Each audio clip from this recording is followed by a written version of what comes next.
नमस्कार, एक बार फिर से आप सभी का स्वागत है हमारे YouTube चैनल पे। आज फिर से मैं आप सभी के लिए class 10 social science chapter 4 notes, जिस चैप्टर का नाम है भूमंडलीकृत विश्व का बनना। ये बहुत ही महत्वपूर्ण चैप्टर है आपके सिलेबस के हिसाब से। तो आइए शुरुआत करते हैं इसके सबसे पहले स्लाइड से। सबसे पहला स्लाइड ही हमारा ग्लोबलाइजेशन, वैश्वीकरण क्या होता है, वैश्वीकरण किसे कहते हैं। तो देखिए, वैश्वीकरण वह प्रक्रिया है, वह तरीका है, वह सिस्टम है जिसके अंतर्गत विश्व के, यहाँ पे जो वैश्विक है ना, वो वैश्विक नहीं, वह विश्व होगा। विश्व के विभिन्न अर्थव्यवस्थाओं का समन्वय अथवा एकीकरण किया जाता है। अलग अलग जगहों पे, अलग अलग जगहों के तौर तरीके, अर्थव्यवस्था को मिला के जब पूरा एक सिस्टम तैयार किया जाता है तो उसे क्या कहते हैं, वैश्वीकरण कहते हैं।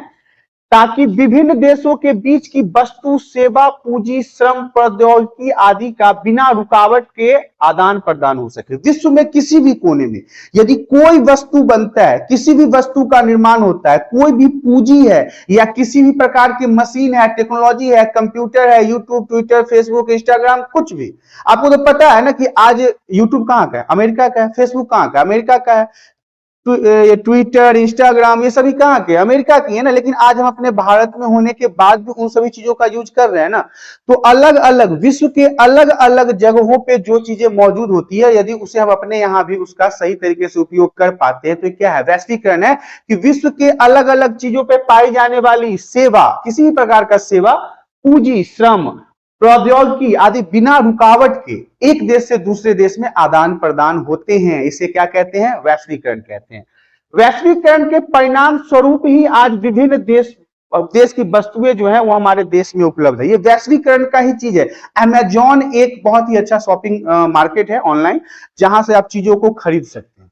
तो देखिए, अमेजॉन, फ्लिपकार्ट, मैंत्रा, बहुत सारे XYZ ऐसे वेबसाइट अभी मौजूद है जिनके माध्यम से आप चीजों को आसानी से खरीद सकते हैं। और क्या लगता है कि जब चीजों का आप ऑर्डर करते हैं तो वो आपके घर के पीछे में तो खड़ा नहीं रहता है लेके, वो दुनिया के किसी कोने में भी हो, वो आपके ऑर्डर करते ही वहां से आपके एड्रेस के लिए चल पड़ता है। इसका क्या मतलब है, ये ग्लोबलाइजेशन है, वैश्वीकरण है। कि दुनिया की कोई भी वस्तु, श्रम, औद्योगिकी, प्रौद्योगिकी, सोशल मीडिया, फलाना फलाना ढकाना जो भी है, वो आपको आसानी से आपके स्थान पर प्राप्त हो जाता है। आज यूट्यूब के माध्यम से मैं ही पढ़ा रहा हूं और आप लोग अगर सीख रहे हैं तो इसका क्या कारण है, कि ये ग्लोबलाइजेशन का ही कारण है। ये वैश्वीकरण के कारण है कि अमेरिका की कंपनी यूट्यूब के माध्यम से आज हम भारत में होते हुए अपने भारत के बच्चों को पढ़ा रहे हैं।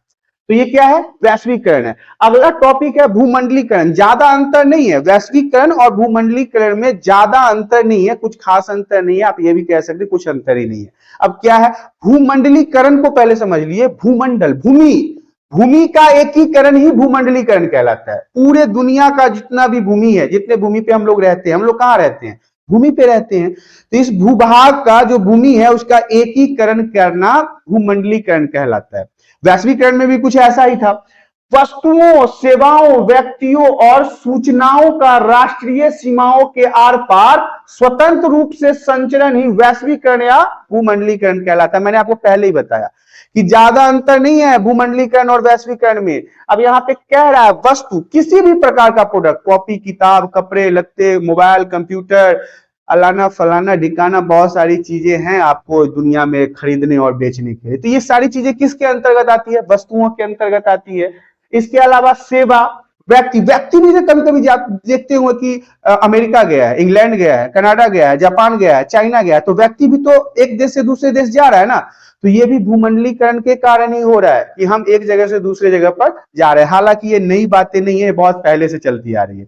ये जो एक देश से दूसरे देश में आना जाना है, ये तो पहले इतिहास में आपने पढ़ा है कि लोग व्यापार करने जाते थे, समुद्र के मार्ग से व्यापार करने जाते थे ना एक देश से दूसरे देश के पास। तो ये बहुत पहले से चलता आ रहा है। तो ये क्या करते हैं, राष्ट्रीय सीमाओं। अब भारत से अगर हम चाइना में जा रहे हैं तो एक सीमा है, एक बॉर्डर है, उस बॉर्डर के उस पार हमारे चाइना है और इस पार हम भारत में। तो उस राष्ट्रीय सीमा को आर पार करके जब हम एक जगह से दूसरे जगह चले जाते हैं तो यही क्या कहलाता है, वैश्वीकरण और भूमंडलीकरण कहलाता है। आप अब समझ गए होंगे कि वैश्वीकरण और भूमंडलीकरण में ज्यादा अंतर नहीं है। ये एक ही थाली के अलट पलट है, सिक्के के दो पहलू हैं।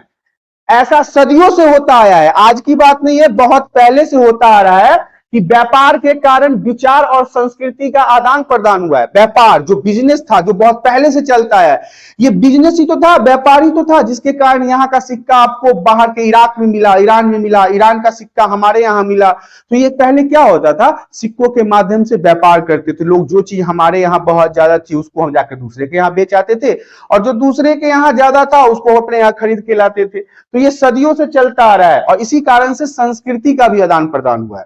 संस्कृति का आदान प्रदान कहने का मतलब है कि आज देख लीजिए, भारत में आज से 100, 200, 300 साल पहले कोई था कि ये जींस टी शर्ट पहन के घूमता था? नहीं घूमता था। वहां पे हमारे पास ऐसी संस्कृति ही नहीं थी, हमने देखा ही नहीं था। हमारे लोग यूरोप गए और यूरोप वाले लोग हमारे यहाँ हैं, तब से हमने देखा अरे जींस पहनना आता है, टी शर्ट पहनना होता है, छोटे कपड़े पहनने होते हैं। तो ये संस्कृति का आदान प्रदान है कि वहां के लोग आए, हमने सीख लिया, और हमारे यहाँ का खान पान रहन सहन उन्होंने सीख लिया, वो अपने यहाँ जाके उसको फैला दिए। बहुत सारे अंग्रेजों को देखा होगा आपने कि वो साड़ियां पहन के चलती है।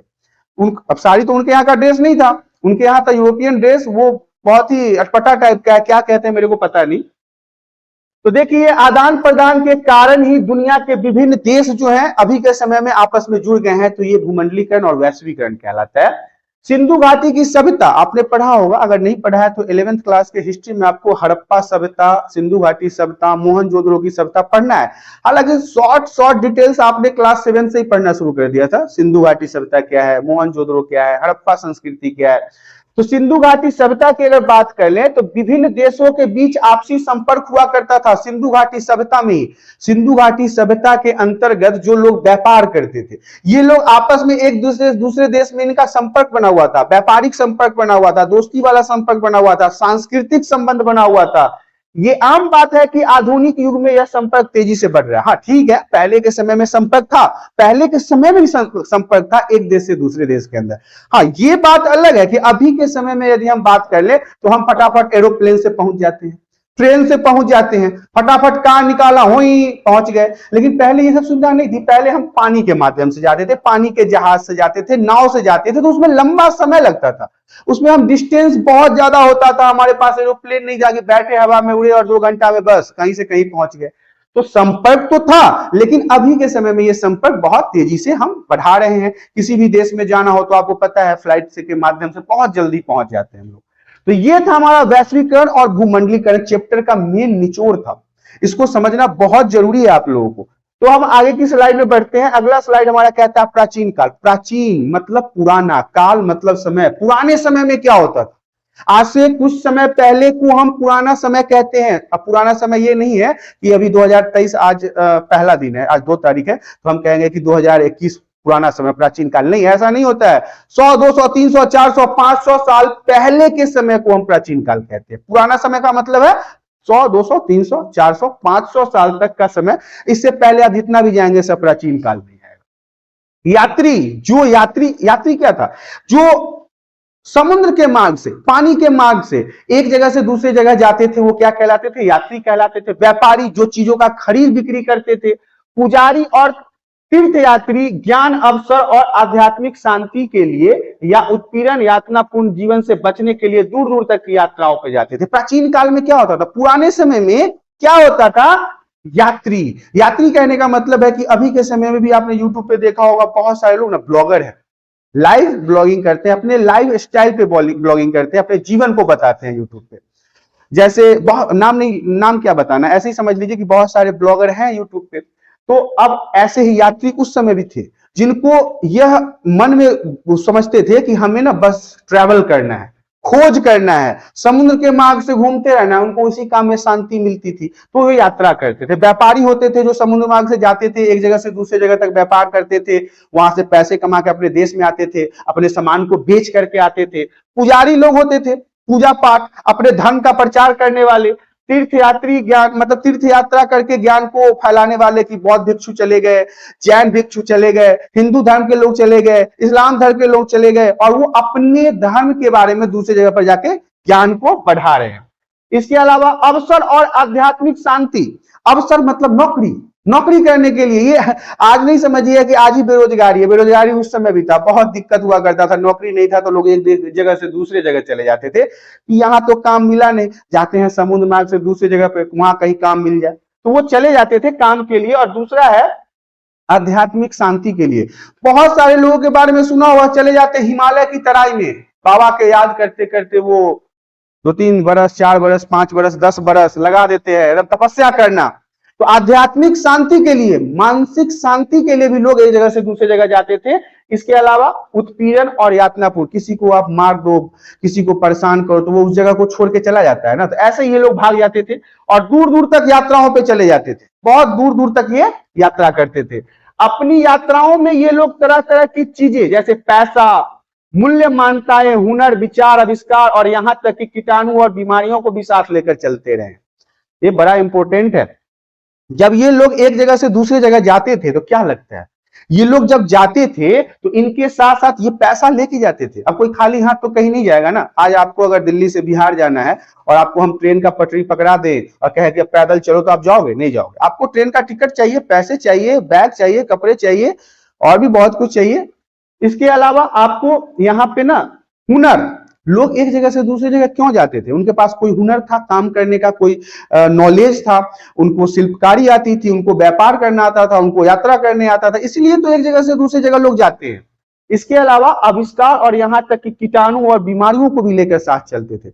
यदि इस तरह से चल रहे व्यक्ति को किसी भी प्रकार की बीमारी हो जाए तो वो क्या रास्ते में बीमारी छोड़ के कहेगा मैं बीमारी को यहाँ छोड़ देता हूं, अब मैं आगे बढ़ूंगा? नहीं, जहां जहां वो जाएगा वो इन तरह की बीमारियों को साथ लेके जाएगा और वहां पे यह बीमारी का प्रसार होगा। अभी मैं अगर कोरोना वायरस की बात कर लूं तो कोरोना वायरस क्या भारत में शुरू हुआ था? नहीं हुआ था, चाइना से शुरू हुआ। लेकिन चाइना के लोग इधर उधर फैले तो पूरे विश्व में ये फैल गया ना।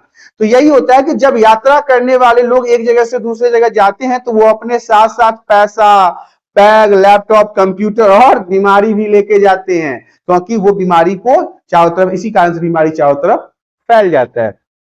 3000 ईसा पूर्व की बात है। आज से 3000 ईसा पूर्व में समुद्री तटों पर होने वाले व्यापार के माध्यम से सिंधु घाटी की सभ्यता उस छलने से भी जुड़ी हुई है जिसे आज हम पश्चिमी एशिया के नाम से जानते हैं। बहुत इंपॉर्टेंट है ये भी लाइन। 3000 ईसा पूर्व, आज की बात नहीं है ये व्यापार करना या फिर किसी प्रकार का आदान प्रदान करना या यात्री खोज करना या धर्म का प्रचार करना। ये 3000 ईसा पूर्व की बात है, जब समुद्र तटों पर व्यापार कहां होता था? पहले व्यापार होता था समुद्र के किनारे किनारे, क्योंकि लोगों का आने जाने का माध्यम तो समुद्र हुआ करता था। अब मान लो समुद्र से हम किसी नाव के माध्यम से गए और वहां से हमको 20 किलोमीटर और अंदर जाना है, 25 किलोमीटर और अंदर जाना है, तो कौन व्यापार करेगा? नहीं होता था। इसलिए वो समुद्र के किनारे ही व्यापार लगाते थे कि लोग आए, नाव वगैरह लगाया, जहाज वगैरह लगाया, सामान का आदान प्रदान किया, पैसा लेन देन किया, फिर बैठे जहाज में और वहां से चल दिए। तो देखिए ये पश्चिमी एशिया के नाम से जाना जाता है, जब उस समय समुद्र के किनारे इस तरह के व्यापार का आदान प्रदान होता था। रेशम मार्ग, ये 1 नंबर में सिल्क रूट आपके एग्जाम में किसी न किसी तरह से पूछा जाएगा। Very very important, very very VVI है सिल्क रूट। रेशम मार्ग है। रेशम मार्ग प्राचीन काल और मध्य काल में ऐतिहासिक, व्यापारिक, सांस्कृतिक मार्गों का एक समूह था जिसके माध्यम से एशिया, यूरोप और अफ्रीका जुड़े हुए थे। चीन के साथ ये सारे देश जुड़े हुए थे, एशिया, यूरोप और अफ्रीका। और इन रास्ते, ये जो सिल्क रूट क्या है? एक रास्ता है, एक सड़क है जो इन 3 अलग अलग जगहों को एक साथ जोड़ता था, सिल्क रूट कहलाता है। देखिए भोजन ने अमेरिका से यूरोप और एशिया की यात्रा की। भोजन ने अमेरिका से यूरोप, बहुत तरह के ऐसे खाने की चीजें हैं जो एक देश से दूसरी जगह तक आया। जैसे आप आज अपने घर में हम आलू बहुत प्यार से खाते हैं। रोजमर्रा के जीवन में हमारा जो आलू है वो एक बहुत ही बेहतरीन सब्जी है। मक्का, भुट्टा, ये सब हमारे देश का नहीं है, ये सब बाहर से आया है। सलजम वगैरह ये सब हमारे देश का नहीं है, ये बाहर के देशों से हमारे देश के अंदर आया है। नूडल्स, अब नूडल्स की बात कर लीजिए। नूडल्स जो है ये क्या कहते हैं, चाउमीन, लंबा लंबा जो होता है, वो चीन से इटली की यात्रा करते हुए अस्पैघेती बन गया। अस्पैघेती का मतलब होता है लंबे लंबे तारों वाला नूडल्स जिसका हम भोजन करते हैं। यूरोपीय विजेता अमेरिका में चेचक रोगाणु लेके आए। यूरोप के जो विजेता थे वो अमेरिका तक, चेचक का नाम सुना है, बीमारी का नाम, वो वहां तक चेचक जैसे रोगाणु अर्थात बीमारी को लेकर आए। तो ये बहुत सारी चीजें हैं। अब आगे की स्लाइड में बढ़ते हैं। अगला स्लाइड हमारा है सिल्क मार्ग। 1 नंबर, 2 नंबर, 3 नंबर में कहीं ना कहीं आपसे ये प्रश्न पूछा जरूर जाएगा। ये मार्ग एशिया को यूरोप से, मतलब कि एशिया महादेश को किन किन लोगों के साथ जोड़ता था? तो यूरोप के साथ और उत्तरी अफ्रीका के साथ विश्व को जमीन और समुद्र मार्ग से जोड़ते थे। मतलब कि सड़कें तो ये जोड़ता ही था भूमंडल का, साथ ही साथ पानी वाले मार्ग को भी वो उत्तरी अफ्रीका और यूरोप के साथ जोड़ता था, इसीलिए इसे सिल्क रूट कहा जाता है। अब सिल्क रूट कहने का मतलब है कि यहां से सबसे ज्यादा उत्पादक और निर्यात सिल्क का किया जाता था, रेशम का किया जाता था। लेकिन एक और कंफ्यूजन उत्पन्न होता है, इसका यह मतलब नहीं है कि सिल्क रूट के माध्यम से ना सिर्फ सिल्क ही जाता था, नहीं, ये सिर्फ सड़क था, सड़क का नाम रखा गया था सिल्क रूट, बाकी आदान प्रदान सब कुछ होता था। ये नहीं है कि सिर्फ और सिर्फ रेशम ही आदान प्रदान होते थे। रेशम मार्ग जिसको हम सिल्क रूट के नाम से जानते हैं उसको समझ लेते हैं। जो व्यापार मार्ग चीन को पश्चिम देशों और अन्य देशों से जोड़ता था उसे हम सिल्क रूट कहते हैं। सिल्क रूट क्या है? तो जो व्यापार मार्ग, जो बिजनेस वाला जो रास्ता है वो चीन को किसके साथ जोड़ता था? पश्चिमी देशों के साथ, पश्चिम के देश जितने भी थे ना उनके साथ जो जोड़ने वाला सड़क था वो सिल्क रूट कहलाता था। उस जमाने में कई सिल्क रूट थे, एक सिल्क रूट नहीं था, कई सारे रास्ते थे जो पश्चिमी देशों के साथ एशिया को जोड़ता था। सिल्क रूट ईसा युग की शुरुआत से पहले से ही अस्तित्व में था और 15वीं सदी तक बरकरार था। सिल्क रूट ऐसा नहीं है कि नया नया बना था, ये ईसा पूर्व से ही था, ईसा के जन्म से पहले से था और लगभग 15वीं सदी तक अर्थात 1500 ईस्वी तक ये था। 1500 ईस्वी के बाद इसका तहस नहस हो गया। सिल्क रूट से होकर चीन के बर्तन दूसरे देशों तक जाते थे। मैंने अभी आपको बताया कि रेशम मार्ग होने का यह मतलब नहीं है कि सिर्फ और सिर्फ रेशम की चीजें ही एक जगह से दूसरी जगह जाएगी, इसके अंदर से चीन का जो बर्तन था वो भी दूसरे देश में जाता था, क्योंकि ये तो रास्ता था। अब आपने देखा होगा बहुत सारे होते, जैसे कि यहाँ पे आपको अग्रसेन मार्ग दिख जाएगा। अग्रसेन मार्ग का क्या मतलब है कि इसमें सिर्फ अग्रसेन नाम का आदमी चलेगा? नहीं। या फिर अग्रसेन के बाबूजी का मार्ग हो गया? नहीं, ये रास्ता है, इसका नाम दिया गया है, भले इस पे कार चले, राम चले, रहीम चले, मोहन चले, इससे कोई मतलब नहीं। इस प्रकार यूरोप से एशिया तक सोना और चांदी इसी सिल्क रूट से आते थे, इसी सिल्क रूट के माध्यम से सोना चांदी का आदान प्रदान होता था। सिल्क रूट के रास्ते में ही ईसाई, इस्लाम और बौद्ध धर्म दुनिया के विभिन्न भागों में पहुंच पाए थे।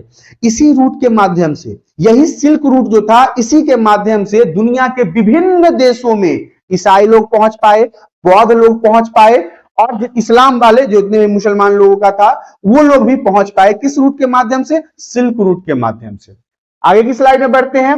भोजन की यात्रा। देखिए भोजन की यात्रा में शॉर्ट डिस्क्रिप्शन हमने भी थोड़ी देर पहले पढ़ा था, लेकिन यहाँ पे आपको समझना पड़ेगा स्पेगेटी क्या है। तो नूडल्स चीन की देन है। ये नूडल्स जो है ये कहां से आया है? चीन से आया है, जो वहां से दुनिया के दूसरे भागों तक पहुंचा। आज पूरी दुनिया में नूडल्स को पसंद किया जाता है, लोग खाते हैं, बड़े चाव से खाते हैं, लेकिन ये शुरुआत कहां का है? चीन का है और आज पूरी दुनिया में ये फैल चुका है। भारत में हम इसके देसी संस्करण सेवइयों को वर्षों से इस्तेमाल करते हैं। हाँ ठीक है, वो जो नूडल्स है उसका ना एक मिलता जुलता चीज हमारे पास है, सेवई। सेवई का खीर आप लोगों ने खाया होगा, तो सेवई भी वैसा ही होता है ना, लंबा लंबा होता है। पहले की सेवई तो और ज्यादा लंबा लंबा आता था, पन्नी में आता था, उसको भून भान के तोड़ के तब खीर बनाया जाता था। अब तो तोड़ ताड़ के फ्राई व्राई होके आता है, पहले से दूध में डालो, चीनी डालो और जो डालना है डालो और फिर फटाफट खाओ। तो इसका जो देसी संस्करण है नूडल्स का, वो हमारे यहाँ के सेवई से मिलता है। वर्षों से इस्तेमाल हम लोग करते आ रहे हैं इसका। इसी नूडल्स का इटालियन रूप है स्पैघेटी। इटालियन, इटली का रूप है। अच्छा देखिए, ये पास्ता आप लोगों ने खाया होगा, इसके बारे में शायद है हमारे चैप्टर में। ये कहां से आया है? इटली से आया है। पास्ता जो है वो इटली से आया है और वो भी जो है स्पैघेटी का ही एक रूप है। आज के कई आम खाद्य पदार्थ, नॉर्मल जो चीजों का हम सेवन करते हैं, जैसे आलू, मिर्च, टमाटर, मक्का, सोया, मूंगफली और शकरकंद यूरोप से तब आए जब क्रिस्टोफर कोलंबस ने गलती से अमेरिका महाद्वीप का खोज निकाला था। देखिए हम लोग तो यही समझते हैं, अरे हमारे यहाँ आलू हुआ है तो ये आलू तो हमारा हुआ ना, मक्का हमारे यहाँ हुआ तो भाई हमारा हुआ। यहाँ पे जो शकरकंद है ना, इसको हम लोग अलुआ वलुआ के नाम से भी जानते हैं, स्वीट पोटैटो इंग्लिश में कहते हैं। हम जैसे कि हम बिहार से हैं तो हम पूरा देसी नाम ही इसका बता सकते हैं, बाकी ज्यादातर सेवन तो इसका अभी मिलता ही नहीं है। पहले के समय में बहुत मिलता था, अभी जब नहीं मिल पाता। तो ये आलू जो है, जो हमारे रसोई में प्रतिदिन यूज होता है, सब्जी में किसी ना किसी रूप में, बहुत तरह की सब्जियां बनती है आलू के साथ, बहुत तरह के अलग अलग सब्जियों के साथ भी मिला के बनाया जाता है। आलू, मिर्च, टमाटर, मक्का, सोया, मूंगफली और शकरकंद यूरोप से आए थे हमारे यहाँ की ये सब्जियां नहीं है, इसलिए कहते हैं भोजन का यात्रा, भोजन भी यात्रा करता है। ये यूरोप की चीज हमारे भारत में आ गई घूमते घूमते, लेकिन कैसे? इसको लाने वाला है क्रिस्टोफर कोलंबस, गलती से, जब इसने पहली बार अमेरिका का खोज किया। देखिए, अमेरिका के महाद्वीपों को खोज निकालने में भी आपके साथ एक नंबर का प्रश्न पूछा जा सकता है एमसीक्यू में। नाम क्या था? Christopher Columbus. अब जरा ये हो गया आलू, मिर्च, टमाटर, मक्का, सोया, मूंगफली, शकरकंद, ये सब तो यूरोप से आया, लेकिन थोड़ा अब आलू के बारे में बात कर लेते हैं। बहुत ही फेमस सब्जी है और हर घर में इसका इस्तेमाल होता है, चाहे वो राजा हो या रंक। ये एक ऐसा सब्जी है, जब हमारे घर में कोई सब्जी नहीं होता तो बेचारा अकेला हमारे घर का भार संभाल लेता है। अकेला चोखा बना लीजिए, भुजिया बना लीजिए, फ्राई कर लीजिए, सब्जी बना लीजिए, बैगन के साथ मिला दीजिए, आलू के साथ मिला दीजिए, मतलब अजीब ही है इसका भाई जीवन। किसी के साथ मिला दीजिए, उसी का रंग रूप पकड़ लेगा अपना, मतलब इसका कोई इज्जत ही नहीं है, बेइज्जत आदमी है यार। चलो, आलू के आने से, जब आलू हमारे यहां आ गया, कहां से? यूरोप से। क्रिस्टोफर कोलंबस जब अमेरिका के महाद्वीपों का खोज किया, उसके बाद ये आलू, मिर्च, शकरकंद, सोया, ये सब पढ़ने लगा। तो ये क्या है? जिंदगी में भारी बदलाव आया आलू के कारण। जिंदगी में, आम आदमी के जीवन में बहुत बदलाव आया। आलू के आने के बाद ही यूरोप के लोग इस स्थिति में आ पाए कि वो बेहतर खाना खा सके। एक आलू आया, उसके बाद यूरोप के लोगों का जीवन बदल गया, वो बेहतर खाना खाने लगे। आप लोगों को बड़ा आश्चर्य होगा ना, हमारे पूर्वज, आपके पूर्वज, हम सबके पूर्वज, पहले मतलब इतना खाना नहीं मिलता था, इतना रोटी चावल नहीं था। आज जो हम लोग चपाती और चावल, दाल, चोखा, सब्जी, पापड़, तिलौरी, घी, फलाना फलाना ढिकाना बहुत सारी चीजें खाते हैं, लेकिन पहले नहीं था। हमारे दादाजी वगैरह बताते हैं कि कभी कभी हम लोग को ना यही शकरकंदी खा के रहना पड़ता था, पूरा शकरकंद। कभी कभी बेल खा के, बेल भी एक फल है हमारे यहाँ, उसको उबाल के खा के रहना पड़ता था। कभी कभी आलू ही खा के रहना पड़ता था। तो यूरोप में भी कुछ ऐसा ही था कि जब आलू आया तो इनका जीवन गया बदल। इनके जीवन में बहुत बेहतर खाना खाने लगे। ये अधिक दिन तक जी सकने वाला खाना, आलू खाने से लोग बहुत दिन तक जीते हैं, लेकिन ज्यादा मत खाइएगा, इससे शुगर और फैट दोनों हो जाता है। लेकिन आयरलैंड के किसान, आयरलैंड एक प्रकार का देश है, आयरलैंड है एक देश है, यहाँ के आलू पर इतने निर्भर हो चुके थे कि 1840 के दशक के मध्य में किसी बीमारी से आलू की फसल तबाह हो गई। तो इस कारण से कई लाख लोग भूख से मर गए। भाई साहब, आलू इनके जीवन में इतना ज्यादा घुस चुका था कि एक बार में इनका फसल खराब हो गया। फसल तो खराब होता ही रहता है ना, कभी ज्यादा ठंडा, कभी ज्यादा गर्मी, ज्यादा बरसात। तो ऐसे में तो अब गारंटी नहीं है फसल की, मौसम की गारंटी नहीं है, तो फसल की क्या गारंटी होगी? तो एक बार ना इनका फसल हो गया खराब। और फसल खराब हो गया तो आयरलैंड एक देश है, यहाँ के लोग आलू पे इतना ज्यादा निर्भर थे कि कई लाख लोग भूखे मर गया। आलू खराब हुआ कि भूखे मर गए, यहाँ पे बहुत सारे लोग भूखे मर गए। और उस अकाल को आयरिश अकाल के नाम से जाना जाता है। एक नंबर का प्रश्न फिर से आपका तैयार हो गया कि आयरिश अकाल क्या है? तो आप बताएंगे कि आयरलैंड के लोग बिल्कुल आलू के ऊपर निर्भर थे, आलू ही खा के जिंदा रहते थे। एक बार क्या हुआ कि उनका फसल हो गया खराब किसी कारणवश, तो आलू हुआ नहीं। अब आलू हुआ नहीं कि वहां पे लाखों लोग भूखे मर गए, क्योंकि उनको पर्याप्त भोजन नहीं मिला। और इसी को हम क्या कहते हैं? आयरिश अकाल कहते हैं। एक नंबर का प्रश्न यहाँ पे आपका तैयार हो चुका है। अब हम आगे की स्लाइड में बढ़ते हैं। अगला टॉपिक हमारा कहता है विजय, बीमारी और व्यापार। विजय मतलब जीतना, और बीमारी का मतलब तो सबको पता होगा, यह रोग है, डिजीज है, किसी प्रकार का शारीरिक परेशानी है, मानसिक परेशानी है, हाथ पैर में दर्द है, गले में दर्द है, सीने में दर्द है, दिल टूटा हुआ है। नहीं, दिल टूटा हुआ इसमें नहीं आएगा, इसमें दिल टूटना तो एक दूसरा बीमारी है, इसको प्यार की बीमारी कहते हैं। लेकिन यहाँ पे प्यार वार का बीमारी नहीं है, वाकई में बीमारी है, ये है बीमारी, रोग। और व्यापार तो आपको पता है, बिजनेस, व्यापार मतलब बिजनेस। तो देखिए 16वीं सदी की बात है कि यूरोप के नाविकों ने एशिया और अमेरिका के देशों के लिए समुद्री मार्ग खोज निकाला। कब? 16वीं सदी, 1600 के आसपास क्या हुआ? यूरोप के नाविक जो नाव चलाते हैं, नाविकों ने क्या किया? एशिया और अमेरिका, एशिया और अमेरिका के बीच समुद्र से आने जाने का रास्ता खोज निकाला। जैसे हम लोग सड़क पर रास्ता निकालते हैं ना कि यहां से हमको बिहार जाने के लिए कैसे जाना है, तो बस नोएडा घुसेंगे, उसके बाद सीधा एक्सप्रेसवे, लखनऊ, गोरखपुर, गोपालगंज, मुजफ्फरपुर, समस्तीपुर, घर, बस पहुंच गए। ऐसे इन लोगों ने क्या किया? इन लोगों ने अमेरिका से एशिया के बीच समुद्र का जो जुड़ाव था उसमें रास्ता खोज निकाला कि कैसे आएंगे जाएंगे। उसके बाद क्या किया? इस नए समुद्री मार्ग की खोज ने न सिर्फ व्यापार को फैलने में मदद मिली बल्कि विश्व के अन्य भागों में यूरोप की सफलता की नींव रखी गई। अब यूरोप के लोगों ने खोज निकाला तो भाई मैंने खोजा, अब वो बाहुबली बन गए। और ये सिर्फ इनके लिए फायदेमंद नहीं था, ये हम सब के लिए फायदेमंद था, पूरे विश्व के लिए फायदेमंद था, क्योंकि एक जगह से दूसरी जगह जाना अब आसान हो गया। पहले बहुत समस्याएं होती थी। अगर समुद्र के मार्ग से कभी कभी कोई लोग व्यापारी वगैरह निकलते थे ना, तो वो घर से निकलते थे कह के कि हम 2 साल में वापस आ जाएंगे, और जिंदगी भर वापस ही नहीं आए। समुद्र में कहां रह गए, कौन तूफान में मारे गए, खा गया, समुद्र निकल गया, आकाश निकल गया, तो पता नहीं चलता था। इसके बाद और अमेरिका के पास खनिजों का बेहिसाब भंडार, साथ में इस महाद्वीप में अनाज भी अधिक मात्रा में था। अमेरिका के पास बहुत सारी चीजें थी, खनिज तो था ही, अनाज भी था, जिससे इस महाद्वीप के अनाजों और खनिजों ने दुनिया के अन्य भागों के लोगों को जीवन पूरी तरह से बदल दिया। अब हमारे पास बहुत पैसा है और हम बहुत अच्छे आदमी हैं, तो हम क्या करेंगे, गरीबों की मदद करेंगे। तो अमेरिका के पास बहुत खनिज था, बहुत अनाज था, तो उसने पूरे विश्व के लोगों को इसको बांटा और खूब पैसा कमाया। आज दुनिया का सबसे शक्तिशाली देश कौन सा? अमेरिका है ना। संयुक्त राज्य अमेरिका अभी के समय में सबसे स्ट्रॉन्ग मजबूत देश है।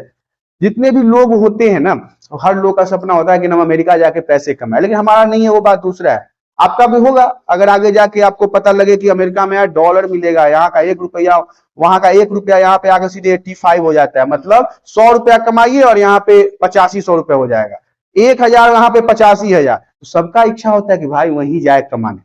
तो यहाँ स्ट्रांग है देश, उसका इकोनॉमी मजबूत है, उसके पास पैसे हैं, उसके पास सुविधा है, उसके पास खेती है, टेक्नोलॉजी है, दिमाग है, पूरे विश्व पे राज करता है। गूगल आज पूरा दुनिया चलाता है ना, किसका है? अमेरिका का है। यूट्यूब बिना देखे तुम लोग को नींद नहीं आएगा, किसका है? अमेरिका का है। इंस्टाग्राम बिना रील देखे नींद नहीं आएगी, किसका? अमेरिका का। ट्विटर और भी बहुत सारे XYZ है, फलाना ठिकाना, ये सब पूरा बच्चा से का जीवन बर्बाद करने पे लगा हुआ है। आगे देख, अब हम आगे की स्लाइड में बढ़ते हैं। अगला स्लाइड हमारा कहता है यूरोपियन द्वारा अमेरिका पर जीत। अब देखिए ये जो आन जान आदान प्रदान होने लगा, इसके बाद लोगों के अंदर अब जीतने का, युद्ध करने का, शक्ति आजमाने का, अब वर्चस्व जमाने का मौका भी देखने लगे। अब जैसे ही ये लोग आमने सामने का रास्ता ढूंढ निकाले समुद्र से आने जाने का, कि बस यूरोपियन द्वारा अमेरिका पर जीत, यूरोपियन लोगों ने अमेरिका पर अपना हमला और वर्चस्व जमाना शुरू कर दिया। कैसे? तो 16वीं सदी के मध्य तक, बीच तक, 16वीं सदी के 1650 के आसपास पुर्तगाल और स्पेन द्वारा अमेरिकी उपनिवेशों की अहम शुरुआत हो चुकी थी। लेकिन यूरोपियन की यह जीत किसी हथियार के कारण नहीं बल्कि एक बीमारी के कारण संभव हो पाई थी। यूरोपियन ने जो ये जीत हासिल की वो किसी जंग से नहीं, बीमारी से। बीमारी इतना न फैल गया ना कि उस बीमारी से इन्होंने जीत हासिल कर लिया। कैसे? तो यूरोप के लोगों पर चेचक का आक्रमण पहले ही हो चुका था। चेचक बीमारी है, चेचक एक रोग है जो यूरोप के लोगों पर पहले ही हो चुका था। देखिए यूरोप के लोगों पर चेचक का आक्रमण पहले ही हो चुका था, इसलिए उन्होंने इस बीमारी के खिलाफ प्रतिरोधन क्षमता विकसित कर ली थी। बीमारी पहले ही हो चुका था तो उन्होंने इस बीमारी का दवाई निकाल लिया, जिससे इनका शरीर जो है इस लायक हो गया कि अब उस बीमारी को सह सकते थे, विकसित कर ली थी। लेकिन अमेरिका तब तक दुनिया के अन्य भागों से अलग अलग था, उसको पता ही नहीं था कि भाई चेचक क्या है, बीमारी क्या है। इधर यूरोप दिमाग लगाया, अरे भाई ये बीमारी है, इसको जैसे हुआ दवाई खाया, काढ़ा पीरा पिया, मछली मांस खाया, हो गया ठीक। अब ये सब नहीं पता कि क्या खाया क्या नहीं खाया, लेकिन कुछ खाया था। अब क्या खाया था हम थे नहीं वहां पे तो हम बता नहीं सकते, लेकिन दवाई खाया था। कोई ना कोई बीमारी में दवाई खाते ही है ना। तो देखिए अमेरिका को पता ही नहीं कि उधर क्या चल रहा है उधर उसके पास। तो क्या हुआ, अमेरिकियों के शरीर में इस बीमारी से लड़ने के लिए प्रतिरोधन क्षमता नहीं थी। आज जो कोरोना हुआ तो हम लोग को इंजेक्शन लगा, तो इंजेक्शन लगने का क्या, अमेरिका के लोगों को ये पता ही नहीं था ये बीमारी क्या है। जैसे कि आप लोगों को पता है कि कोरोना हुआ है तो अभी हम लोग को इंजेक्शन लगा, फर्स्ट सेकेंड अब बूस्टर डोज लग रहा है। इससे क्या है कि ये हमारे शरीर के अंदर उस रोग से लड़ने की क्षमता को विकसित करेगा ना। लेकिन जो लोग नए हैं, जो लोगों को पता ही नहीं है, कोई ऐसा देश जिसको अब कोरोना के बारे में पता नहीं है, उसको अचानक से होगा तो उससे ज्यादा स्वस्थ तो हम रहेंगे, क्योंकि हमारे पास डोज लगा हुआ है, हमने इंजेक्शन ले रखा है, हमारे अंदर शरीर में उस रोग से लड़ने की क्षमता आ चुकी है। ऐसा ही कुछ अमेरिका के साथ था। बेचारा क्या हुआ, अपने साथ चेचक के जीवाणु भी ले गए। इसका परिणाम यह हुआ कि चेचक ने अमेरिका के कुछ भागों की पूरी आबादी ही साफ कर दी, आदमी ये साफ कर दिया, खत्म। लाखों लाख लोग इस बीमारी से मर गए। इस तरह यूरोपियन आसानी से अमेरिका पर जीत हासिल कर लिया। न गन उठाया, न बंदूक, न छुरी चाकू, कुछ नहीं, बीमारी से खत्म कर दिया। तो ये था यूरोपियन द्वारा अमेरिका पर जीत। आगे की स्लाइड में बढ़ते हैं। यूरोप में समस्याएं। अब देखिए जीत वित हासिल कर लिया अमेरिका से, अब इसके अंदर समस्याएं क्या क्या, क्या क्या तकलीफ है, क्या क्या दिक्कत है, कहां, यूरोप के अंदर। 19वीं सदी तक यूरोप में कई समस्याएं थी और ये खुद ही बहुत परेशान देश है। क्या था, गरीबी इसके अंदर, बीमारी इसके अंदर, धार्मिक टकराव इसके अंदर, मतलब सब चीज तो पहले ही से इसके अंदर है। ये क्या किसी के ऊपर हमला करेगा। अब क्या क्या है, भूखमरी बहुत ज्यादा, लोग खाने खाने को मोहताज है, ना रोटी है, ना सब्जी है, ना नीमक है, ना पानी है, ना दाल है, कुछ है ही नहीं। तो इनके पास तो पहले तो गरीबी का समस्या है कि लोग के पास नौकरी नहीं, काम नहीं, धंधा नहीं, भूखमरी का अलग ही समस्या और बीमारी अलग। और लोग धर्म के नाम पे टकरा रहे थे कि मैं फलाना धर्म, मैं ईसाई, मैं बौद्धिस्ट, मैं जैन, मैं मुसलमान, मैं हिंदू कह के आपसे में सब लड़ रहे हैं एक दूसरे से। इससे और ज्यादा इसके अंदर परेशानी हो रहा था। धर्म के खिलाफ बोलने वाले कई लोग सजा के डर से अमेरिका भागे। अब जो वर्चस्व में थे, अब भारत में वर्चस्व में कौन है, हिंदू है ना, हिंदू राष्ट्र है भारत। यहां पे अगर हमारे धर्म के खिलाफ कोई भी धर्म XYZ, कोई भी, मैं किसी का नाम नहीं ले रहा हूं लेकिन बता रहा हूं, कोई अगर धर्म अगर हमारे हिंदू के खिलाफ बोले तो भारत में सबसे ज्यादा कौन है, हिंदू है, हम छोड़ देंगे, पेल देंगे ना। तो यही हुआ कि वहां पे जो बहुधर्मी थे, जिनका वर्चस्व ज्यादा था धर्म पे, उनके डर से कोई लोग बोलता ही नहीं था, डरे अमेरिका भाग जाता था कि भाई यहाँ पे कौन मरेगा, कोई इन लोगों से लड़ाई करके कौन अपना जीवन यहाँ पे नष्ट करेगा। उन्होंने अमेरिका से मिलने वाले अवसरों का भरपूर इस्तेमाल किया और इससे उनकी काफी तरक्की हुई। जो लोग यहां से भाग भाग के अमेरिका गए ना, खूब तरक्की किया उन्होंने। 18वीं सदी तक भारत और चीन, अब 18वीं सदी में हमको देखना है कि भारत और चीन कहां पे थे, दुनिया के किस स्थान पे ये अपना वर्चस्व रखते थे। 18वीं सदी तक भारत और चीन दुनिया के सबसे धनी देश हुआ करते थे। 18वीं सदी तक, जब तक इंग्लैंड से ये बोरी चमड़ी नहीं आए थे, तब तक हम और चीन पूरी दुनिया के सबसे ज्यादा धनी देशों में आते थे। इसके अलावा लेकिन 15वीं सदी से ही चीन ने बाहरी संपर्क पर, मतलब एक जगह से दूसरी जगह पर जो बातें होती है, वार्तालाप होती है, उस पर अंकुश लगाना शुरू किया था और दुनिया के बाकी हिस्सों से अलग थलग हो गया। 15वीं सदी से क्या हुआ कि चीन ना दूसरे दुनिया के देशों से अलग हो गया कि नहीं भाई, हमको मतलब नहीं, हम अपना देश में सब चीज कर लेंगे, फसल उगा लेंगे, खेती कर लेंगे, व्यापार कर लेंगे, मशीन बना लेंगे और अपना देश देश में काम चला लेंगे, इसके बाहर देश से किसी से मतलब ही नहीं था। खुद को ना अलग थलग कर दिया। समाज में कभी कभी आपको कुछ ऐसे लोग देखने को मिलेंगे जिनको ना दूसरे लोगों से मतलब नहीं रहता है, वो अपने काम से मतलब रखते हैं। तो ऐसा ही चीन कुछ कर रहा था। चीन के घटते प्रभाव और अमेरिका के बढ़ते प्रभाव के कारण विश्व के व्यापार का केंद्र बिंदु यूरोप की तरफ शिफ्ट हो गया। अब चीन का वर्चस्व खत्म हो रहा था क्योंकि 15वीं सदी से इसने क्या किया, दूसरे लोगों से, दूसरे देशों से के साथ व्यापार नहीं करता था। अब आप मार्केट में रहिएगा तभी तो आप बिकिएगा ना, जो दिखता है वही बिकता है। इतना सारा ऐड आता है टीवी पे, ये क्रीम लगाओ गोरे हो जाओगे, कुछ नहीं होता है, बेकार है, पैसा फालतू में खर्च हो जाता है। हम बहुत ट्राई किए हैं लेकिन आज तक हम काले के काले ही रह गए, बहुत हजारों हजार रुपया हमारा चूस गया ऐड वाला सब, और हम गोरे नहीं हो पाए। तो यही बात था कि चीन एक साइड हो गया। चीन जो है वो दूसरे देशों से मतलब ही नहीं रखता था। अब आप मतलब नहीं रखोगे तो आपको कौन पूछने आएगा। तो इसी चक्कर में क्या हुआ, अमेरिका का वर्चस्व बढ़ गया और जो व्यापार का केंद्र बिंदु था जो वो कहां शिफ्ट हो गया, यूरोप की तरफ शिफ्ट हो गया। यूरोप जो है वो व्यापार का केंद्र बिंदु बन गया। आगे की स्लाइड में बढ़ते हैं। 19वीं शताब्दी जो 1815 से 1914 के मध्य का समय है, इसे जानना भी जरूरी है। 19वीं सदी क्यों महत्वपूर्ण है भूमंडलीकृत और वैश्वीकरण के चैप्टर में। तो देखिए 19वीं सदी में दुनिया तेजी से बदल रही थी, दुनिया जो है वो बहुत तेजी से विकास कर रहा था। इस अवधि में सामाजिक, राजनीतिक, आर्थिक और तकनीकी के क्षेत्र में बड़े जटिल बदलाव हुए। देखिए कि 1914 तक, 1815 से 1914 तक क्या हुआ कि अब बदलाव कहां कहां हुआ है, तो सामाजिक बदलाव हुआ है, राजनीतिक बदलाव हुआ है, आर्थिक बदलाव हुआ है और तकनीकी में भी बदलाव हुआ है। उन बदलावों की वजह से ही विभिन्न देशों के रिश्तों के समीकरण में अभूतपूर्व बदलाव आए। हर एक देश, जितने भी देश थे, उनके जितने भी संपर्क थे, जितने भी रिलेशन, संबंध थे एक दूसरे में, उसमें भी काफी बदलाव देखने को मिला। अर्थशास्त्री मानते हैं कि आर्थिक आदान प्रदान 3 प्रकार के होते हैं जो निम्नलिखित हैं। अर्थशास्त्री, इकोनॉमिक्स के अच्छे ज्ञाता, जानकार, विशेषज्ञ, उनका कहना है कि भैया ऐसा है कि आदान प्रदान जो होता है, लेन देन, इंपोर्ट एक्सपोर्ट का जो काम है वो मुख्यतः 3 प्रकार से होता है। पहला है पहला प्रवाह, व्यापार मुख्य रूप से वस्तु जैसे कपड़ा या गेहूं का। पहला प्रवाह में आपको ऐसे व्यापार आते हैं जिसमें हम कपड़ा का व्यापार कर ले, गेहूं का व्यापार कर ले, मक्का का अर्थात अनाज का व्यापार कर ले। श्रम का प्रवाह, अब श्रम का प्रवाह क्या है, तो रोजगार के लिए लोग एक जगह से दूसरी जगह तक जाते हैं ना, तो उसे श्रम कहते हैं, श्रमिक कहते हैं, लेबर कहते हैं। काम या रोजगार की तलाश में लोगों का यहां वहां जाना। हम दुबई चले गए, अमेरिका, लंदन, चीन, जापान, कनाडा, थाईलैंड, कहीं भी चले गए काम की खोज में, तो उसे श्रम का प्रवाह कहेंगे। श्रम का मतलब मेहनत का प्रवाह, अपने काम का प्रवाह।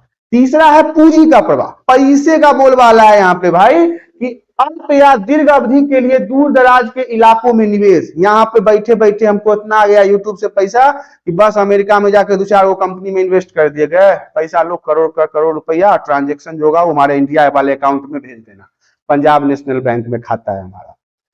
ठीक है, अब हमारा ये क्या हुआ, पूंजी का प्रवाह है कि पैसा हमारे पास कहीं भी जाकर इन्वेस्ट कर देंगे। लेकिन ये बात दूर है, दूसरा है कि हमारे पास पैसा नहीं है, हम इन्वेस्ट नहीं कर सकते हैं, गरीब आदमी है। कम समय के लिए या ज्यादा समय के लिए, शेयर मार्केट को ले लीजिए ना, शेयर मार्केट में लोग इन्वेस्ट करते हैं ना, पैसे लगा दिया किसी भी कंपनी में, वो कंपनी फायदा कमा कमा के हमारे अकाउंट में पंजाब नेशनल वाले में भेजता रहेगा। तो यही है दूर दराज इलाकों में निवेश करना। तो ये 3 प्रकार के प्रवाह यहाँ पे आपको देखने को मिला। आगे की स्लाइड में बढ़ते हैं। विश्व अर्थव्यवस्था का उदय, देखिए आदान प्रदान मतलब लेन देन, इंपोर्ट एक्सपोर्ट के प्रकार, इन तीनों को समझने के लिए ब्रिटेन की अर्थव्यवस्था पर नजर डालें। 18वीं सदी में क्या है कि आखिरी दशक तक ब्रिटेन में कॉर्न लॉ था। कॉर्न लॉ वह कानून है, कॉर्न लॉ, अब देखिए यहाँ पे एक नया शब्द आ गया कि कॉर्न लॉ, तो आप क्या समझते हैं कॉर्न लॉ से, आपसे पूछा जाएगा कॉर्न लॉ क्या था, कॉर्न लॉ से आप क्या समझते हैं, तो अब आपको बताना है कॉर्न लॉ जिसके सहारे सरकार ने मक्का के आयात पर पाबंदी लगा दी। कॉर्न मतलब क्या होता है, मक्का, और मक्का के आयात पर ही सरकार ने पाबंदी लगा दी, नहीं भेजेंगे, किसी देश को नहीं देंगे। तो इसी को हम कॉर्न लॉ के नाम से जानते हैं। कुछ सालों के बाद ब्रिटेन में जनसंख्या बहुत ज्यादा बढ़ गई, ब्रिटेन की जनसंख्या बहुत ज्यादा बढ़ गई। जैसे ही जनसंख्या बढ़ी, भोजन की मांग में वृद्धि हो गई। अब जनसंख्या बढ़ेगी तो भोजन खाने वाले लोग भी होंगे ना। अब बच्चे जो आ रहे हैं नए नए, वो मुंह बंद करके तो नहीं रहेंगे कि नहीं हम 10 साल के अभी नहीं हुए, 18 साल के हो जाएंगे ना तब हमारा कार्ड बनेगा, आधार कार्ड, उसके बाद हम भोजन करेंगे। ऐसा तो नहीं है, बच्चा हुआ नहीं कि वो भोजन गबागब देना शुरू कर देता है। तो इसके बाद क्या हो गया कि जहां पे जब जनसंख्या बढ़ी तो भोजन की मांग भी बढ़ी। इससे पहले कि ब्रिटेन में भूखमरी की हालत बनती। अब भोजन का मांग बढ़ रहा है और अनाज है ये नहीं है तो क्या होगा, भूखमरी होगा ना। हमारे भारत में भी हुआ था, उधर आपको अभी अभी बताया ना, आयरलैंड में आलू के बिना कितना लाख लोग मर गए। आलू पर इतना ज्यादा आश्रित था कि आलू का खेती बर्बाद हुआ तो लाखों लाख लोग भूखे मर गए। हमारे भारत में भी हुआ, हरित क्रांति से पहले के समय में आपको पता है पश्चिम बंगाल में लाखों लाख लोग रात में भूखे मर गए थे। तो ब्रिटेन को भी लगा कि भाई कहीं हमारे यहाँ भूखमरी ना हो जाए। सरकार ने कॉर्न लॉ को समाप्त कर दिया, जिससे अलग अलग देश के व्यापारी ने ब्रिटेन में भोजन का निर्यात किया। अलग अलग जगहों से ब्रिटेन में भोजन भेजा गया। भोजन की कमी में बदलाव आया और विकास होने लगा। जैसे ही भोजन में कमी आया, लोग को भरपेट खाना मिला, लोगों का दिमाग चलना शुरू हो गया, लोग काम करने शुरू हो गए। भूखे पेट कोई काम हो सकता है क्या? अभी मैं आप लोगों को पढ़ा रहा हूं, पेट में भूख लगा रहेगा, मुंह से आवाज नहीं निकलेगा, पानी नहीं पिएंगे मुंह से आवाज नहीं निकलेगा। थोड़ा सा एनर्जी तो चाहिए ना बोलने के लिए, और पढ़ाने में तो और ज्यादा एनर्जी लगता है। कंटिन्यू बोलना सबसे बड़ा एनर्जी वेस्ट करने वाला काम है। लेकिन अगर हमें भोजन नहीं मिला, अगर हमें भोजन नहीं दिया जाएगा तो हम कितना देर आप लोगों को पढ़ा पाएंगे। इसलिए कहा गया है कि जब भोजन हमें प्राप्त होता है उसके बाद हमारा शारीरिक गतिविधियां और तेजी से काम करने लगती है। ऐसा ही कुछ ब्रिटेन में भी हुआ। जब बाहर बाहर के देशों ने उन्हें खाना भेजा, उन लोगों को खाना पर्याप्त मिला तो उनका ग्रोथ पहले से ज्यादा होने लगा। अब कॉर्न लॉ के समय की बात कर लेते हैं। जब ये मक्के पे इन्होंने लॉ बनाया, नियम बनाया, कानून बनाया, उस समय क्या हुआ, भोजन की मांग बढ़ी। बाहर के लोगों को सप्लाई करने का ऑर्डर ही नहीं था इनके देश के अंदर, तो भोजन का मांग बढ़ गया क्योंकि इनके यहाँ खुद का इतना उपज था नहीं। जनसंख्या भी बढ़ गई, भोजन की मांग बढ़ी और साथ ही साथ जनसंख्या भी बढ़ी और भोजन के दाम बढ़े। अब भोजन है नहीं तो 4 रुपए का चीज 10 रुपए मिलेगा ना। अभी कोरोना में क्या हुआ कि वो कुरकुरे ना 25-25 रुपया में मिला है, 30-30 रुपया में मिला है। जो चावल 70 रुपए था वो 120 रुपए में हमने खरीदा है। जो दाल 80 रुपए था वो 140-150 ऐसे दिया। और भी बहुत सारे चीजों में दाम बदल गया था जो मैं नहीं बता सकता। चलिए आगे की स्लाइड में बढ़ते हैं। कॉर्न लॉ हटाने के बाद क्या हुआ, देखिए कॉर्न लॉ हटाने के बाद व्यापार में वृद्धि हुआ। जब बाहर के देशों ने अचानक से गेहूं, चावल, मक्का, दाल सब भेजना शुरू किया तो व्यापार बढ़ गया। एक जगह से दूसरी जगह तक में व्यापार बढ़ने लगा उसके बाद विकास का तेज होना, विकास भी बहुत ज्यादा तेज होने लगा, इनका आर्थिक व्यवस्था मजबूत होने लगा। अब भोजन का अधिक भंडार हो गया, जो वहां पहले भुखमरी की हालत होने वाली थी वहां पे अब भोजन का भंडार हो गया। अब देखिए तकनीक का योगदान भी समझना जरूरी है। टेक्नोलॉजी, तकनीक मतलब टेक्नोलॉजी का योगदान क्या था इस दौरान।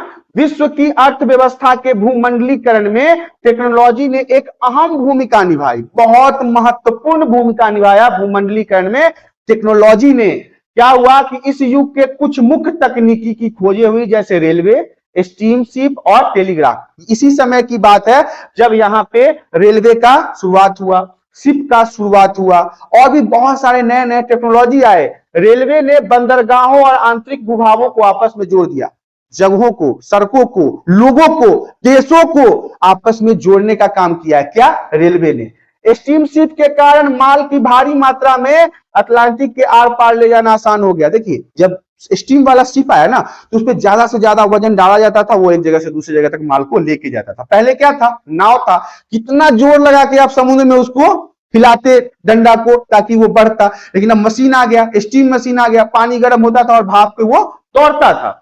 स्टीमशिप के कारण ये सारे फायदे हुए। अब बात है टेलीग्राफ की मदद से संचार व्यवस्था, ये जो टेलीफोन है इसके माध्यम से संचार व्यवस्था, खबरें एक जगह से दूसरी जगह बहुत जल्दी आदान प्रदान होने लगी और आर्थिक लेन देन पहले से बेहतर होने लगा। आगे की स्लाइड की ओर बढ़ते हैं। आगे का स्लाइड हमारा कहता है 19वीं सदी के आखिर में उपनिवेशवाद। 19वीं सदी के आखिरी समय में उपनिवेशवाद किस तरह का था, तो देखिए एक तरफ व्यापार के फैलने से यूरोप के लोगों की जिंदगी बेहतर होती जा रही थी।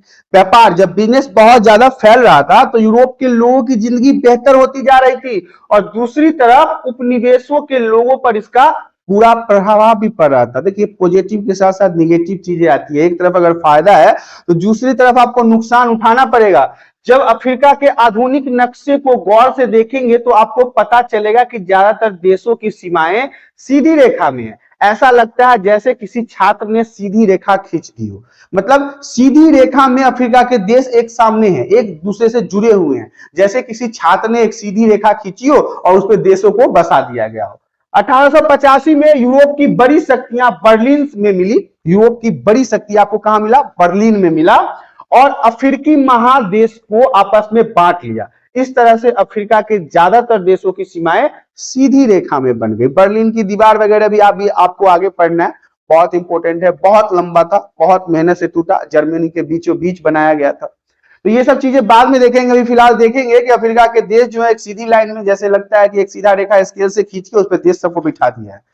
तो आगे की स्लाइड की तरफ बढ़ते हैं। अगला स्लाइड है हमारा रिंडर पेस्ट या मवेशी प्लेग। अब देखिए प्लेग एक बीमारी है, एक रोग है, मनुष्यों में नहीं, ये मवेशियों में है, जानवर में है, जो पशु हम पालते हैं, गाय भैंस बकरा घोड़ा हाथी घोड़ा जो भी है उसके अंदर पाया जाता है। आइए आप रिंडर पेस्ट के बारे में जानते हैं। पशु महामारी था, ये पशुओं के अंदर होने वाली बीमारी थी। ये पशुओं को लगने वाला एक विषाणु जनित संक्रामक रोग था, विषाणु से फैलने वाला रोग था जो पशुओं के अंदर फैल रहा था। यह मवेशी एवं कुछ अन्य पशुओं में हो जाता था। इस बीमारी में क्या हुआ, 1890 ईस्वी के दशक में अफ्रीका में बहुत तेजी से फैल गया। 1890 में यह पशुओं के अंदर बहुत तेजी से फैला और मवेशियों में प्लेग की तरह फैलने वाले इस बीमारी से लोगों की आजीविका और स्थानीय अर्थव्यवस्था पर बहुत गहरा असर पड़ा। देखिए बहुत सारे ऐसे लोग थे जो किसान थे, और किसानों का मुख्य काम क्या होता है, पशुओं को पालना, भेड़ बकरी गाय भैंस और भी बहुत सारे ऐसे पशु हैं। अब इन पशुओं को क्या होने लगा, एक विषाणु से बीमारी पकड़ लिया, पशु मरने लगे, और जब पशु मरने लगे तो ऐसे किसान जो थे जो बिल्कुल पशुओं पे आधारित थे उनका जीवन तहस नहस हो गया, उनका रोजगार खत्म हो गया, उनकी आर्थिक स्थिति खराब हो गई, उनके आजीविका और स्थानीय अर्थव्यवस्था पर इसका गहरा असर पड़ा। उस समय पूर्वी अफ्रीका में एरिट्रिया पर हमला कर रहे इतालवी सैनिकों का पेट भरने के लिए एशियाई देशों से जानवर लाए जाते थे। ऐसा उन इटालियन सैनिकों की मदद के लिए किया गया था। यह बीमारी उन घोड़ों के साथ आई थी जो ब्रिटिश एशिया से लाए गए थे। अब मैंने आपको बताया ये तो पशुओं में होने वाला बीमारी था, प्लेग था। अब वो मांस जो लाते थे यहाँ के सैनिकों के लिए वो वहीं से लाए थे, ब्रिटिश एशिया से लाए गए थे। रिंडर पेस्ट ने अपने रास्ते में आने वाले मवेशियों को मौत के नीच ला दिया। जितने भी रास्ते में मवेशी थे वो सारे मारे गए इस बीमारी के कारण, क्योंकि ये प्लेग था। विषाणु तो हवा में फैल कर दूसरे जंतुओं के अंदर फैल जाता था। पशुओं के खत्म हो जाने से अफ्रीका को दोहरा असर पड़ा, ये देखिए गोहरा हो गया, मिस्टेक है थोड़ा सा, दोहरा असर पड़ा और अफ्रीकियों का रोजी रोटी के साधन भी खत्म हो गए। मैंने अभी आपको बताया ना, जो पशुपालन पे निर्भर करते थे, जो पशुओं पर आश्रित थे, उनका पशु ही नहीं रहा तो उनका जीवन कैसे चलेगा।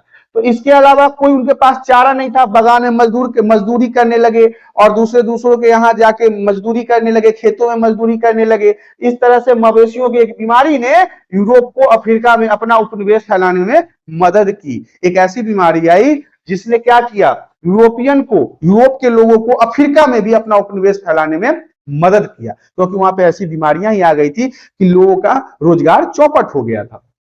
आगे की स्लाइड में बढ़ते हैं। भारत से अनुबंधित श्रमिकों का जाना। देखिए बंधुआ मजदूर बड़ा ही एक इंटरेस्टिंग टॉपिक है। बंधुआ मजदूर वैसे मजदूर जो किसी खास मालिक के खास अवधि के लिए काम करने को प्रतिबद्ध होते थे, उन्हें बंधुआ मजदूर कहते थे। एक मालिक क्या करता था, मजदूर को ले आया, कहा कि भाई 5 साल तक तेरा कॉन्ट्रैक्ट है कि हम जैसा कहेंगे वैसा करना होगा, भले हम खाना दे ना दे, मारे पीटे, जैसे रखे तेरे को रहना होगा। उसका कॉन्ट्रैक्ट होता था कि 5 साल तक तेरे को काम करना ही पड़ेगा।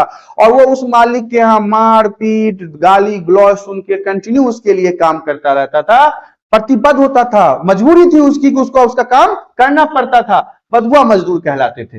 बंधुआ मजदूर मतलब बंधा हुआ मजदूर, कहीं नहीं भागने वाला है, पैसा देके मालिक उसको खरीद के लाता था, उसके घर वाले उसको बेच देते थे। पहले ये भी बहुत चलता था, पता है कि गरीब माँ बाप जो होते थे, तो कैसे कोई माँ बाप अपने बच्चे को बेच सकता है, वो अपने बच्चे को बेच देते थे। 5-6 बच्चे या 5-6 आदमियों के यहाँ बेच दिया, पैसे लेके माँ बाप बैठे हुए एंजॉय कर रहे हैं, बच्चा को वहां मार के पीट के काम करवा रहा है। ऐसा होता था अक्सर पहले। आधुनिक बिहार, अभी का जो बिहार है, देखिए बिहार के बिना तो हिस्ट्री का चैप्टर पूरा ही नहीं हो सकता। जय बिहार। आधुनिक बिहार उत्तर प्रदेश, मध्य भारत और तमिलनाडु के सूखाग्रस्त इलाकों से कई गरीब लोग बंधुआ मजदूर बनकर गए। बिहार की तो बात ही निराली है, सबसे प्यारी है, अलबेली है, अनोखी है, सब कह सकते हैं। यहाँ बिहार, आधुनिक बिहार, पुराना बिहार, मतलब बात बराबर ही है, क्या पुराना क्या नया, सब दिन से वैसा ही है, कुछ नहीं बदला है। थोड़ा मोड़ा कहिए तो और बेकार ही हो गया है, बदला तो नहीं, अच्छा होने के जगह पे और बेकार हो गया हमारा बिहार। तो बिहार की बात कर ले, उत्तर प्रदेश, मध्य प्रदेश, हमने यही सुना है कि बिहार में तो ज्यादातर लोग बाढ़ से पीड़ित रहते हैं, लोग पानी में दह जाते हैं। सुनने में आ रहा है वहां सूखा भी पड़ता था उस समय, ठीक है, बढ़िया बात है। वहां पे जब सूखा पड़ता था तो वहां के जो लोग थे, कहाँ के, तमिलनाडु के, उत्तर प्रदेश के और बिहार के, वो लोग दूसरे जगह बंधुआ मजदूरी करने चले जाते थे। और कहाँ जाते थे, तो कैरिबियन आइलैंड, मॉरिशस और फिजी भेज दिया जाता था इनको, वहां पे ये बंधुआ मजदूर बन जाते थे। उस समय की बात क्या कर ले, अभी की बात करते हैं ना, लोग दुबई जाते हैं कमाने के लिए, 2 साल का कॉन्ट्रैक्ट, वहां पे जाके इनको बंधुआ मजदूरी करना पड़ता था। 2 साल तक कॉन्ट्रैक्ट है, आप वहां से निकल नहीं सकते। आप निकलेंगे, निकलने नहीं दिया जाएगा, क्योंकि आप बिना पासपोर्ट वीजा के तो आ नहीं सकते हैं। ऐसा तो है नहीं कि दिल्ली से जाना है बिहार, ट्रेन का टिकट कटाए फटाफट पहुंच गए, नहीं, वहां आपको आने के लिए वीजा पासपोर्ट चाहिए। और जैसे ही आप वहां पर नौकरी करने जाइएगा तो सबसे पहले आपका मालिक आपका वीजा पासपोर्ट ही छीन लेगा, भाई यहाँ रहेगा 2 साल तक, अब तू काम कर, सैलरी ले, उसके बाद छुट्टी देंगे, आपका कॉन्ट्रैक्ट होता है। तो मैं तो समझता हूं ये भी एक प्रकार का बंधुआ मजदूरी है। अब क्या हुआ, इन्हें मॉरिशस, फिजी भेज दिया जाता था, कई को सिलोन और मलाया भी भेजा जाता था, अलग अलग जगहों पर इन्हें भेजा जाता था। और इन्हें असम के चाय बागानों में भी काम पर लगाया जाता था बंधुआ मजदूरी के रूप। एजेंट अक्सर झूठे वादे करते थे, जो लोग इन्हें बाहर बाहर के देशों में ले जाना चाहते थे वो झूठे वादे करते थे, अबे ऐसा मस्त बेड दूंगा, महल दूंगा, काम तेरे को कुछ नहीं करना, एसी में बैठना है और ये कलम पकड़ के बस ऐसे चलाते रहना। बेचारा एकदम सपना देख लिया, मजा आ रहा है, एसी में हुआ, वहां आ गया, इसको पकड़ के पहले तो 4-5 बेच दिया, अब इसका सपना टूटा, रे ये कहाँ आ गया। अब वहां पे इसको जबरदस्ती जानवर की तरह ठूस के काम करवा रहा है, मार रहा है, खाना नहीं दे रहा है। अब फिर से बेचारा को उसी एजेंट का बात सपना में याद आ रहा है, न एसी है, न कलम है, न बेड है, यहाँ तो साला जिंदगी नरक है। बंधुआ मजदूर की जिंदगी नरक ही होती थी। अब देखिए इन मजदूरों के लिए नई जगह पर बड़ी भयावह स्थिति हुआ करती है। एक तो नया जगह, कोई बोली विचार समझने वाला नहीं है, कोई बात करने वाला नहीं है, वो आओ कर रहा है, हम हिंदी बोल रहे हैं, कुछ मैचिंग नहीं हो रहा है, विदाउट मैचिंग हो रहा है यहाँ पे सब काम। ऊपर से वो आता है, काम बताता है, नहीं होता है तो पिल देता है पकड़ के, तो और बेचारा का जिंदगी नरक था। उनके पास कोई कानूनी अधिकार नहीं होते थे, अधिकार के नाम पर इनको घंटा थमा दिया जाता था। कोई अधिकार नहीं, कानूनी अधिकार था ही नहीं, और उन्हें कठिन परिस्थितियों में काम करना पड़ा। ठंडा, गर्मी, बरसात, जाड़ा, बेचारा कुछ नहीं समझा जाता था। ठंडा में भी काम करो क्योंकि कॉन्ट्रैक्ट पे लाए हैं ना भाई, खरीद के लाए हैं, पैसा दे के लाए हैं। एजेंट का बात इसको तब याद आता था, कहाँ गया एसी, कहाँ गया मखमल वाला बेड, सब बेकार हो गया।